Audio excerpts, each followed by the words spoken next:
நயினார் நாகேந்திரனுடைய பயத்திற்கான முடிவு 2026ஆம் ஆண்டு சட்டமன்ற தேர்தலில் அவர் போட்டியிட இருக்கின்ற அந்த தொகுதியையே திராவிட முன்னேற்றக் கழகம் கைப்பற்றும். எந்த ரூபத்தில் இந்தி நுழைந்தாலும் எந்த தியாகத்திற்கும் தன்னை ஆட்படுத்திக் கொண்டு அதை எதிர்ப்பதற்கு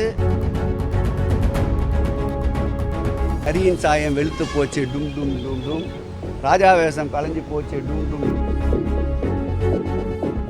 நயினார் நாகேந்திரன் அரண்டு மிரண்டு போயிருக்கின்றார். இது ஏற்கனவே இந்த ஆட்சியின் மீது ஆன்மீகத்துக்கு எதிரான ஆட்சி என்ற வலையை வீசலாம் என நினைத்தார்கள். அந்த வலையை அறுத்தெறிந்து இது ஆன்மீகவாதிகள் ஆட்சி என்று நிரூபித்த பெருமை திராவிட மாடல் ஆட்சியுடைய நாயகன் மாண்புமிகு முதல்வர் அவர்களை சாரும். தற்போது அவர்கள் விடுத்த அழைப்பை ஏற்று அதில் கலந்து கொண்டால் அவருடைய பிம்பம் முழுவதுமாக இடித்து தரைமட்டம் ஆக்கப்படும் என்பதால் பயத்திலே அவர் விடுகின்ற அறிக்கை எப்பொழுதும் போல் மாண்புமிகு முதல்வர் அவர்கள் ஏற்கனவே அவருடைய திட்டமிடல் பயணத்தில் மாறுதல் செய்ய முடியாத சூழல் இருப்பதை அன்றைய தினம் இந்து சமய அறநிலைத்துறையினுடைய கேரளா மாநிலத்துடைய அமைச்சர் வாசன் அவர்கள் சந்தித்த போது தெளிவாக எடுத்து கூறியிருக்கின்றார். நானும் நம்முடைய அமைச்சரவையில் இருக்கின்ற தியாகராஜன் அவர்களும் அந்த நிகழ்விலே பங்கேற்க இருக்கின்றோம். ஆகவே நயினார் நாகேந்திரனுடைய பயத்திற்கான முடிவு 2026ஆம் ஆண்டு சட்டமன்ற தேர்தலில் அவர் போட்டியிட இருக்கின்ற அந்த தொகுதியையே திராவிட முன்னேற்ற கழகம் கைப்பற்றும் என்பதை இந்த நேரத்தில் அழுத்தம் திருத்தமாக தெரிவித்துக் கொள்கிறேன். திருச்செந்தூரில் ஒரு சில அர்ச்சகர்கள் தாமாகவே கட்டணத்தை பெற்றுக்கொண்டு உள்ளுக்குள்ளே கோயிலுக்குள்ள அனுமதிப்பதால் தொடர்ச்சியாக குற்றச்சாட்டு முன்வைக்கப்படுது. அரசிடம் ஒளிமுறை இல்லைன்றீங்க, ஆனால் அர்ச்சகர்களிடம் ஒரு ஒளிமுறை இருக்கிறது. அர்ச்சகர்களிடம் ஒளிமுறையை ஏற்படுத்த வேண்டும் என்பதற்காகத்தான் பல்வேறு வகையில் நடவடிக்கைகளை எடுத்துக்கொள்ளுகின்ற பொழுது நீதிமன்றத்திற்கு செல்கிறார்கள். நீதிமன்றத்திலும் அவ்வப்போது எங்களுடைய நியாயத்தை எடுத்து சொல்லி அதற்குண்டான தீர்ப்பனையும் பெறுகின்றோம். கூடிய விரைவில் அதை ஒரு ஒழுங்குமுறைப்படுத்தி எந்த விதமான கையூட்டும் இல்லாமல் தரிசனம் பெறுகின்ற ஒரு சூழலை நிச்சயம் துறை மேற்கொள்ளும், நடவடிக்கை எடுக்கும்.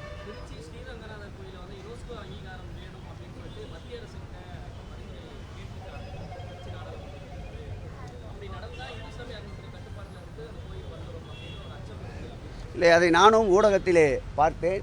அவரிடமே நேரடியாக இது குறித்து விளக்கமளிக்க இருக்கின்றேன். துறையினுடைய கட்டுப்பாட்டிலே இருந்தால்தான் தமிழகத்துடைய தொன்மையை நாம் பாதுகாக்க முடியும்.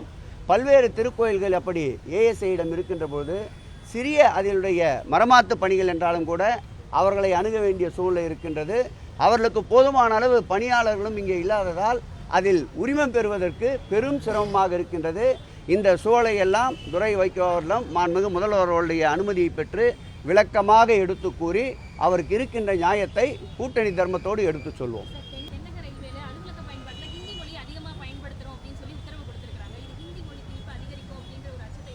நிச்சயமாக மாண்புமிகு தமிழக முதல்வர்கள் ஏற்கனவே இருமொழி கொள்கை என்பதில் உறுதியோடு இருப்பவர்.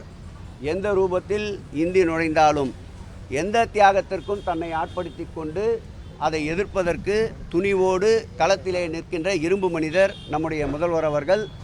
யாரையும் எந்த மொழியையும் படிக்கக்கூடாது என்பதல்ல, யாரையும் எந்த மொழியையும் மக்களின் மீது வீம்பாக வம்பாக திணிக்கக்கூடாது என்பதுதான் எங்களுடைய கொள்கை. அந்த வகையிலே இந்தி எந்த வகையில் தமிழகத்தில் புகுந்தாலும் அதை தடுத்து நிறுத்துவதற்கு மாண்புமிகு முதல்வர்கள் தயங்க மாட்டார். தமிழக வெற்றி கழக 2வது மாநாட்டில் தொடர்ச்சியாக அரசின் மீது பல்வேறு விமர்சனங்கள் வைக்கப்பட்டது. விஜய் அவர்கள் வைத்திருந்தார், அதை எப்படி பார்த்துருக்கீங்க? அவர் 2 மாநாடு முடித்திருக்கின்றார். இப்பொழுதே நரியின் சாயம் வெளுத்து போச்சு டும் டும் டும் டும், ராஜாவேசம் கலைஞ்சு போச்சு டும் டும் டும் என்பது போல் அனைத்து தரப்புடைய விமர்சனத்தையும் தாங்கி சென்று கொண்டிருக்கின்றார். இன்னும் 2-3 மாநாடுகள் நடத்தினாலே பெருங்காய டப்பா போல் காலி டப்பா ஆகிவிடுவார் என்பது என்னுடைய கருத்து. அவரோட உயரம் அவ்வளோதான். இன்றைக்கு கூட மாண்புமிகு முதலமைச்சர் அவருடைய புகழ்கொடி இமயத்தின் உச்சியின் மீது பறந்து கொண்டிருக்கின்றது. தாயுமானவரான எங்கள் முதல்வர் அவர்கள் இன்றைக்கு கூட பசியறியா சின்னஞ்சிறுசுகள், மழலைகள், மழலை செல்வங்களுக்கு காலை சிற்றுண்டி திட்டத்தை விரிவுபடுத்தி இருக்கின்றார். பஞ்சாப் மாநிலத்துடைய முதலமைச்சர் அவர்கள் இந்த திட்டத்தை உடனடியாக எங்களுடைய அமைச்சரவை கூட்டி இந்த திட்டத்தை கொண்டு வருவேன் என்று சொல்லுகின்றார். இன்றைக்கு திராவிட மாடல் அரசு ஒன்றியத்திற்கு மாற்றமல்ல உலகத்திற்கே அவருடைய திட்டங்களுக்கு வழிகாட்டுதலாக இருக்கின்றது. சிறுபிள்ளைத்தனமாக இப்படிப்பட்ட பேச்சுக்களுக்கெல்லாம் பதில் சொல்லிக்கொண்டு எங்கள் நேரத்தை வீணடிக்க விரும்பவில்லை. 2026 களத்தை நோக்கி சென்று கொண்டிருக்கிறோம். வரட்டும், இப்படி சிறுபிள்ளைத்தனமாக பேசுகின்றவர் களத்திலே சந்திப்போம். 200 உறுதி என்பதை மாண்புமிகு தமிழக முதல்வர் அவர்கள் கரங்களிலே ஒப்படைப்போம் என்பதை தெரிவித்துக் கொள்கிறேன். வந்துச்சு ஒன்று. செய்திகளை உடனுக்குடனும் துல்லியமாகவும் தெரிந்து கொள்ள சப்ஸ்கிரைப் பண்ணுங்க.